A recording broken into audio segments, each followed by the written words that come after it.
นครไทยครับ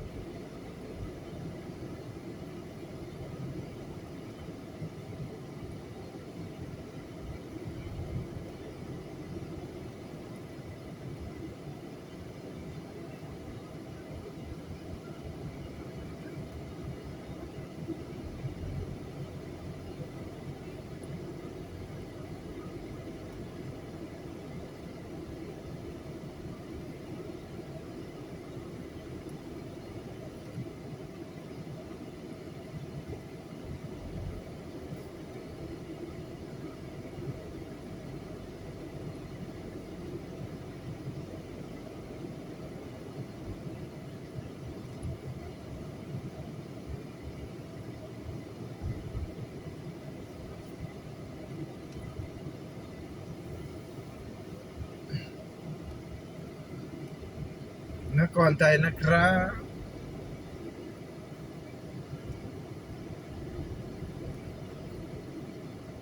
ถนน2013ได้ไปจบถนน12นะครับเส้นเขาค้อพิษณุโลก124 เลน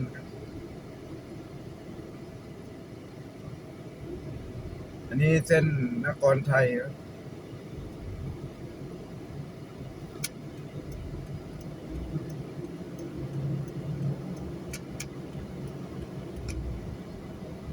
หน้าโลตัสครับหน้าโรงพยาบาลยุพราชนครไทยโรงพยาบาลของพระเจ้าแผ่นดินร.10สั่งทำสมัยเป็นร.9พระยุพราชพระเจ้าแผ่นดินทำสมัยที่ยังไม่ครองราชย์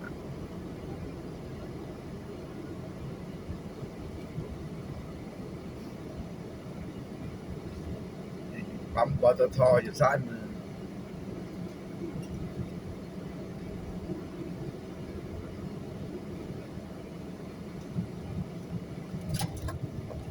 รถนี้เบรกกระทันหันนะ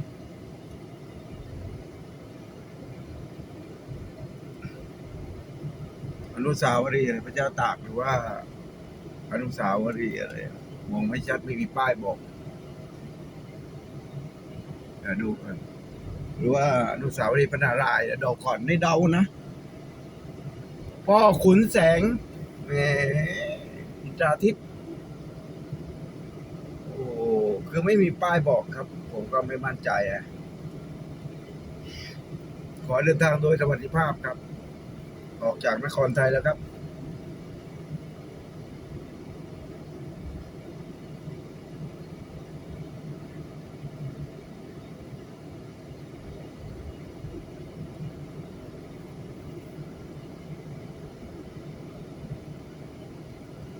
เพียบ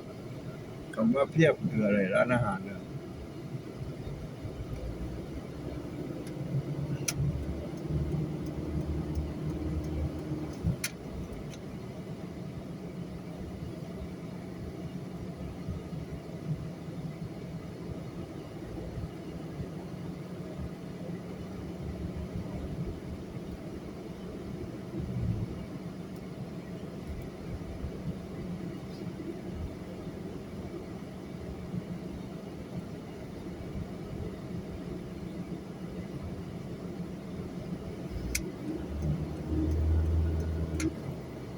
ก็จะแซงรถตรวจมา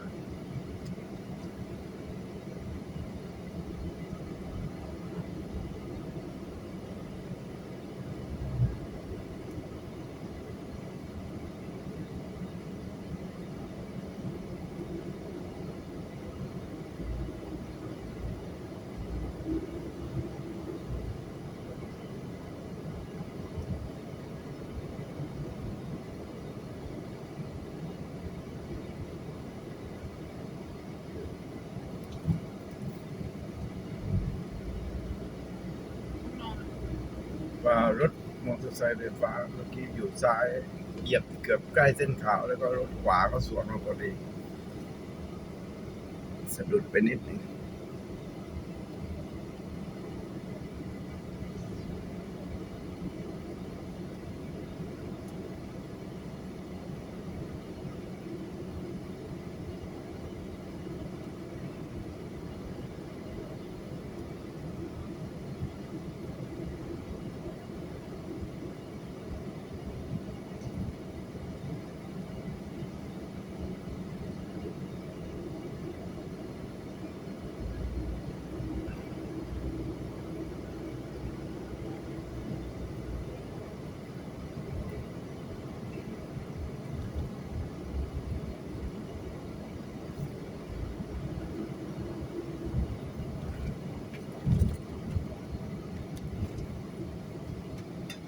อุทยานแห่งชาติภูหินร่องกล้าสายเลี้ยวโค้งมาเลยครับวัดขอประดมอ่านไม่ทันอีกละอำเภอหล่มสักพิษณุโลกตรงไปครับ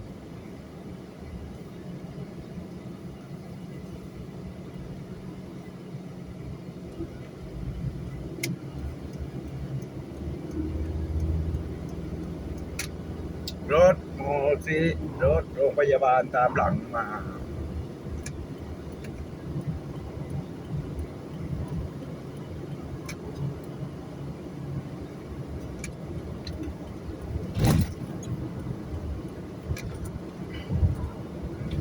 วัดนางพญา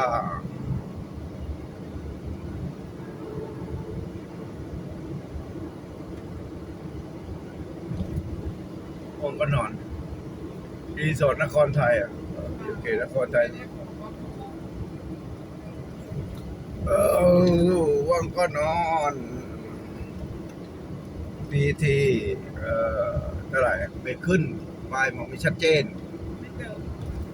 เดี๋ยวไปเจอเดี๋ยววังทองเดี๋ยว